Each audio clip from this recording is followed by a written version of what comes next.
Tax cuts for MSMEs, bawas buwis sa maliliit na negosyo bilang tulong sa recovery. Sa gitna ng patuloy na pagbangon ng bansa matapos ang sunod-sunod na kalamidad, isang magandang balita ang ikinatuwa ng mga maliliit na negosyante. Ipinatupad ng pamahalaan ang Tax Cuts for MSMEs, isang programang naglalayong bawasan ang buwis ng mga micro, small and medium enterprises o MSMEs. Sa isang maliit na tindahan sa Quezon City, si Aling Nena, may-ari ng karinderya, ay hindi maitago ang tuwa. Dati, halos kalahati ng kinikita namin napupunta sa buwis. Ngayon, mas may pangdagdag puhunan na ako. Ani niya habang abala sa paghahanda ng ulam para sa tanghalian.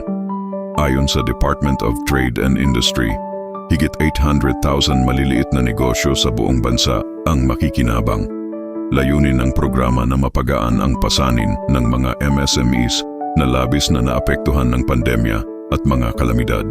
Sa tulong ng mas mababang buwis, mas marami ng pondo ang magagamit ng mga negosyante para mag-hire muli ng mga empleyado, palawakin ang operasyon at makapagbigay ng mas murang produkto sa mga mamimili. Para naman kay June, isang batang entrepreneur na may online printing business, malaking ginhawa ito.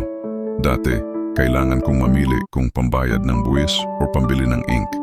Ngayon, mas kaya ko nang i-manage pareho. Mas nakakahinga na. Sa kabuuan, ang tax cuts for MSMEs ay simbolo ng panibagong pag-asa. Isa itong hakbang ng gobyerno upang tulungan ang maliliit na negosyong bumubuo ng gulugod ng ekonomiya. Dahil sa programang ito, muling nabubuhay ang sigla ng mga komunidad. Mula sa mga karinderya, online shops, barberya, hanggang sa mga sari-sari store, lahat sabay-sabay na muling umaasa at bumabangon.